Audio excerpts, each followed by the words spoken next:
question I'm going to ask is, how can we account for the current threats to the land rights and livelihoods of millions of mainly rural Africans at the very same time as Africa is being described as the new destination for foreign capital investments in land, agriculture, minerals and other resources, and where rising national growth figures have led development and media circles to hail a rising Africa? I believe the answer lies in the interaction among three key processes. One, current land reforms. Two, interventions to improve African agriculture, often in the name of green revolution. And three, the land rush. My central interest in this is the fate of millions of small-scale land users, so I'm going on a bit from Sergio.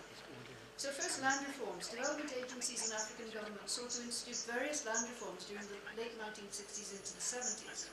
The premises of the land tenure interventions, repeating those of the late colonial years, were that customary landholdings did not provide the security necessary for commercialization, that they constituted an obstacle to modern agriculture, and that formalizing tenure through registration and titling would provide the necessary incentive and access to credit to promote commercialization. But a large body of subsequent research found that that was not the case. The projected outcomes did not materialize, small farmers were not able to acquire credit even with a registered title, and the process often exacerbated conflict over land, encouraged speculation, and frequently ended by displacing precisely the people who were supposed to benefit from the titling. The main hindrances to expanded production wasn't insecurity, but lack of infrastructure, services and other conditions for small to medium-scale farmers rather than customary tenure itself. Despite this generally negative assessment of commercial land reforms, over the past 10 to 15 years, another vigorous effort has been made by leading donor agencies and African governments to institute a new set of land reforms. Boras and Franco, for example, point out that despite the pro-poor and they're being needed to improve governance, the land policies are heavily technical and administrative rather than directed towards democratizing access to and control over wealth and power. They can best be seen in my view, as an effort, given the failure of the structural adjustment policies, to restart economic growth, though with a stronger emphasis on land markets and the importance of the private sector. Despite the rhetoric of wanting to protect customary users, the actual effect of land reform programs, along with the interventions into agriculture and the land rush, which I discuss in a moment, is to increase the vulnerability of customary land users to being deprived of both the land itself and, critically, the value assigned to that land. Second, towards a green revolution, for whom? There are a number of billion-dollar funded programs that have been set up with the stated purpose of boosting agricultural productivity and food security in Africa. The growing realization of the problems caused by the neglect of agriculture in Africa after structural adjustment, declining food security, growing competition over land, and civil conflict, as well as the shock of the global food crisis of 2007-8, led to an increased emphasis by donors about feeding the world. In 2012, the G8 countries set up the new Alliance for Food Security and Nutrition to reduce hunger in Africa, echoing the dominance of neoliberal policies. The new alliance looked not to governments but to the private sector to lead the initiative. In 2006, the Gates and Rockefeller Foundations formed Agrarian, the Alliance for a Green Revolution in Africa, describing it as, quote, a truly African organization working to improve African food security, increase agricultural productivity, and reduce rural poverty, unquote. A third related organization is the US Millennium Challenge Corporation, which gives large 5-year grants to selected countries. So far, the research, which is actually quite large, on these programs raised critical points that cast doubt on the inclusive character of the agriculture being promoted and on the likelihood that the reduction of poverty will be achieved in the near future. In particular, it appears on the basis of the research that rather than these multi-billion-dollar funded programs supporting small-scale land users, they're making it more risky and more difficult, and whether intended or not, are facilitating the takeover of the land of small-scale land users. Stephen Greenberg was talking about this yesterday.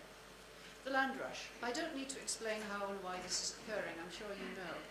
The literature trying to assess the implications for small to medium-scale land users in particular is generally negative. Thomas Jane concludes, in spite of rhetorical support for small-scale farmers, there are increasing concerns that de facto agricultural and land policies encourage the transfer of land to large-scale foreign interests and to national acquirers of land without the due cognizance of how this is affecting land access by future generations of local rural communities. Similarly, Lorenzo Catullo says, quote, "The land rush signals a shift away from family farming, which has long constituted the backbone of agricultural systems in much of Africa. This is despite a rhetoric of pro-smallholder and pro-poor found in all major donor stances towards improving African agriculture, and such as the World Bank Development Report for 2008. This emphasized agriculture and small-scale users, but has been read by many critics, including Raj Patel, as casting small-scale users as merely subsistence-oriented and inefficient compared to large-scale commercial farming. A similar critique comes from a recent assessment by Patrick McGouslan, a legal theorist of land policies in countries of Eastern Africa, in his 2013 book, sadly his last book. He shows that progressive-sounding laws seeking to protect customary tenure have failed to do so. He concludes for Tanzania that, quote, "The lure for the political and administrative elites of benefiting financially from land deals with foreign investors is leading them to ignore the act and to grab village land either for themselves or in partnerships with foreign investors," end quote. He notes similar trends in other countries. Conclusions emerging from analysis of the interconnections of land reforms, land deals, and agriculture are that first, the social and economic effects remain difficult to assess as yet, because many of the interventions are new and information remains thin. Second, it is a mistake to posit an either-or between large-scale and small-scale production, but best to assume a range in the scale. Nonetheless, we need to worry about the millions of small-scale users of land and land-related resources.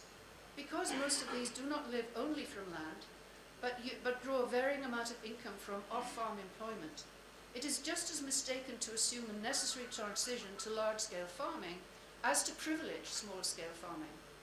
But to raise concerns about small-scale land users is not to accept the fallacy of small is beautiful or a romantic image of peasant life, nor is it to promote a small farming-led strategy. Rather, it is to put forward arguments about the critical importance of supporting small-scale farming and other land use, fishing, forests, etc., for economic, social, and political reasons, at least for several generations. These reasons include the proven importance of localized food production, of small-scale land user aptitude and innovation, and the dearth of employment for a fast-growing youthful employment. My concern about the fate of current land users does not deny that reduction of poverty across Africa cannot rely only on agriculture and land, but must also depend on expansion of manufacturing, industrial, and service employment. The challenge is not to eliminate small-scale land users in current visions of rising Africa. And the single most important element in this recognition is to recognize and support and protect customary rights as equivalent to legal property.